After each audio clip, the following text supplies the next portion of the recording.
It's the Real Estate Podcast, brought to you by ANZ Home Loans for financial well-beings. The older investors who have held these investment properties for a long time are selling, where they're seeing new regulation come in, and obviously in Victoria, being heavily taxed, and just not seeing really the point in holding on to the investment. Even with the rental prices going up quite rapidly over the last 2 years, but a lot of them have just put up the white flag and just said, look, I'm just going to do something else. And that is Elliot Gill in Melbourne on the Real Estate Breakfast as we continue to break down the Australian property market. And a quick shout out to our Kiwi friends listening across the Tasman. Got another email in this morning, and it's a good morning to Damien and Melody. You're in Wellington in New Zealand. You emailed to say that you are both moving to Melbourne to live and to take up some new jobs. You're moving because of better paying conditions, and we've had other emails, haven't we, saying exactly the same thing, and a lot of police as well as nursing staff heading from New Zealand over to Australia. So that is a big part of the migration piece that is contributing to the real estate demand for 2025. Let us know how your property journey goes. You said that you're going to start with buying an apartment close to the CBD there in Melbourne, so good luck with that. It is a Friday, it's been a long week, and with more interest rate cuts expected this year, your borrowing power is set to rise, and you would have noticed that with the first rate drop of 25 basis points, more drops, of course, from the RBA will happen this year, creating that opportunity to buy more. It's just a question of when, so start planning for that. And do your own stress test as well. We say this often, whilst the deposit is the biggest hurdle to jump, once you're into that first property, you do have to keep those mortgage repayments going. And it's a great idea to save for the reserve fund of any shockwaves into the market. We already know what that looks like. A fiscal cliff is not where you want to be should that happen. Well, right now, let's catch up with Elliot Gill on the Real Estate Breakfast. Elliot is from Jellis Craig Stonnington in Richmond. And good morning to you, Elliot. You were saying to me off air that you do a little bit of road cycling every week. Gee, I'd say that you're pretty keen with some of the crazy drivers out there. Yeah, the road cycling is a lot of fun. You've definitely got to keep your wits about you on the road, though. You never do know what's ahead or behind.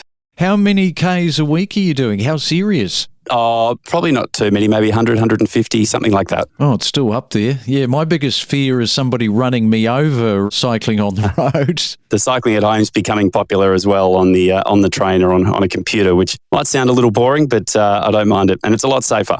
All right, well, let's talk about your market there in Melbourne. Perhaps the first thing I'd like to talk about is the gap between what people are selling for and what people are buying for at the moment. At the price point where it is at, is it fair to say that that is at a manageable gap at the moment? If you look at the Melbourne market, I think what we're seeing in the market right now is really conducive to an upsize. I think before the market starts to move in Melbourne, the Melbourne market's been quite flat for a while. I think the gap between what they're currently in and selling and what they're upsizing to is smaller when the market is not as strong. Once the market starts to kick, that gap widens. The market may start moving later this year. So finally in Melbourne, and I think the upsizes should really start looking very quickly now before the market starts to move.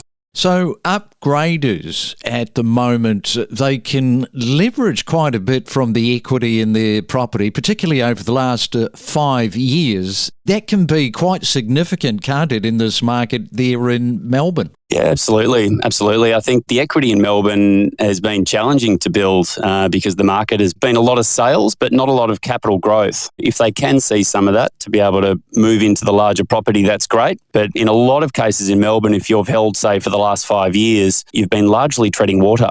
Yeah, and just sort of expanding out a little bit on that, the upgraders typically do sell first. The fear factor in that is not being able to find that next property. But with more stock coming onto the market, how is that equilibrium sort of working out? It's a really natural fear to worry about not finding that perfect next home, which you want to be in for 10 years. But it's all about the timing. I do highly recommend any upsizer to be selling first. It's a much safer option. But you've just got a time and you've got control of that sale. So typically a good option, depending on the market that you're in, is to sell just before those busy markets, which can be early in the year, that sort of March, April period, or that spring market. And a lot of the bigger family homes in Melbourne come on the market in spring to get ready for the next school year.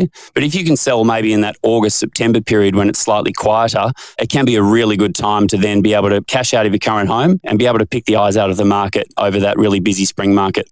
And you're there in Richmond. It's a suburb we've highlighted in the past. What's happening with those first home buyers? Because there is more stock on the market. So are you pretty busy with those? Yeah, we're definitely seeing a resurgence of the first home buyers, both into apartments and houses. But we're definitely seeing a resurgence of the first home buyers, a lot of them being priced out of the rental market or not just being able to find a rental. You know, we saw some rental open for inspections recently with sort of 50 and 60 groups turning up. It's quite intense as a renter at the moment. So a lot of them have given up hope there and basically said, look, let's go and buy something. Yeah, no, it's a very tough market, the rental market in Melbourne at the moment. All right, we'll come back in just a moment and we'll have a look at, well, we want to have a look at bridging loans. We'll talk about that in just a moment. Every morning from 6 a.m, we bring you the latest real estate news with diverse perspectives from leading industry experts. We deliver the most property podcasts across Australia every week. Now, one of the great tools in 2025 is expression of interest, and in different markets this is being used more often. And what can be at play is potentially just the uncertainty in some markets. If you don't know what EOI is, take a listen up because Nancy's got the details. Yeah, so with the EOI process, for those that do not know, it is basically the same as an auction by way of a 4-week campaign. But instead of coming towards that date and, being out in the street or in the property and bidding, putting your hand up, there is an EOI form that you fill out by that date. And the form basically stipulates what your offer is, but you only have one opportunity to put that form forward. So typically the agent will not come back to you and renegotiate. It will just be that one best, only and final offer. And then by the end of that process, the agent will then speak with the successful party and say, congratulations, we'll sign the contract of sale with you now. So we've noticed a shift to EOI this year, particularly because of the uncertainty in the marketplace. People don't want to feel as though they're overpaying. There's also people that are, working with brokers and need to be subject to finance. There are also people that are selling while they're trying to buy as well. So they need that stability in saying, hey, I need to have special conditions in place so that I feel certain levels of protection. I have certain levels of comfort moving forward with the purchasing process. And that's why EOI has been so popular, because with an EOI, you can be subject to finance and you can be subject to building and pest inspection. All right. Thank you, Nancy. Lots of information there for anybody wanting to get into being a real estate agent. The right way about going about that for 2025. Thank you for those tips. You're a great communicator. Does not surprise me that you have been named the Rising Star in the REA Awards this year. Well done, and have yourself a fantastic 2025. Thanks for coming on to the Real Estate Breakfast this morning. Thanks, Craig. Have a great day. Thanks for having me on. Every morning from 6 a.m. across Australia, we deliver you the latest property news, commentary and predictions from Perth to Cairns and from Melbourne to Brisbane, 7 days a week. And it is a Real Estate Friday. We are in Melbourne talking to Elliot there in Richmond, Stonnington. And Elliot, a number of homes listed for sale is sitting around, they're telling us, the highest level that we've seen in a decade. We are seeing high stock levels generally. I think a lot of that is driven by investors selling. We are seeing them sell largely en masse at the moment, but all of the buyer inquiry at the moment really is from owner-occupiers. That's where I think the high stock levels are largely coming from, but we are anticipating it's probably only going to increase throughout the rest of the year though. Now, when you say the investors are selling en masse, what are they doing once they've sold? Where are they going? What are they doing with the money? It's a good question. I think each investor probably has a slightly different strategy there, but we're seeing a lot of, particularly the older investors who have held these investment properties for a long time are selling, where they're seeing new regulation come in, and obviously in Victoria, being heavily taxed, and just not seeing really the point in holding on to the investment, even with the rental prices going up quite rapidly over the last 2 years. But a lot of them have just put up the white flag and just said, look, I'm just going to do something else. With regard to those taxes, I'm not really up to speed from a political standpoint. You may be hearing what some of the politicians are saying around that pre-election. Is there anything of note that investors can grab hold of should something sort of come as a result of the election? Oh, nothing that I've seen which will particularly change it. I think a lot of them in Victoria are just state government driven. I don't see the federal election having a great impact on it. Now, I want to talk about bankers because some of them encourage people to look at the equity that they've got in their homes and consider a bridging loan so that they don't miss out on their dream property. That line from bankers when they say you should consider this bridging loan because you've got a lot of equity in your home and we don't want you to miss out on a dream property.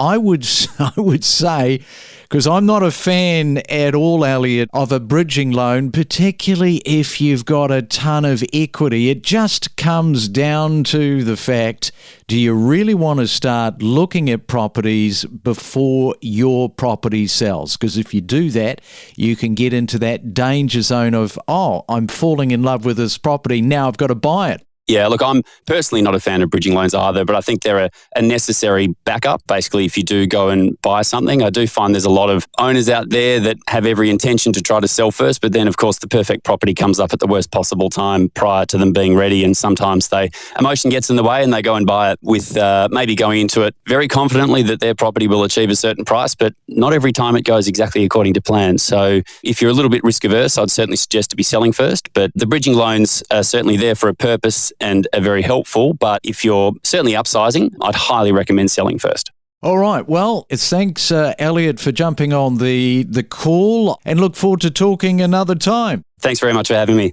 Every morning from 6 a.m, we bring you the latest real estate news with diverse perspectives from leading industry experts. We deliver the most property podcasts across Australia every week. And chop off your own backyard and sell it to make some money to pay off your own home. Subdivision around there will cost you around about $20,000. But at the moment, if you chopped off a backyard in Elizabeth or Davern Park, you're probably going to sell that block of land for around about $150,000. I want you to zero in, Margaret, on these 12 capital city suburbs. The median house price, $500,000 or less. You're going to spoil the party a little bit here. The bad news is that all but 2 of them are not houses that you're buying. And there are quite a number of reasons why they report as houses. When I'm actually searching for properties in a lot of these areas, many states have different terms to describe their housings, but the house that you're buying is more than likely attached to the house next door, which puts then a limitation as to how much development you can do if that's what you want to do. We connect you to the best real estate information across Australia,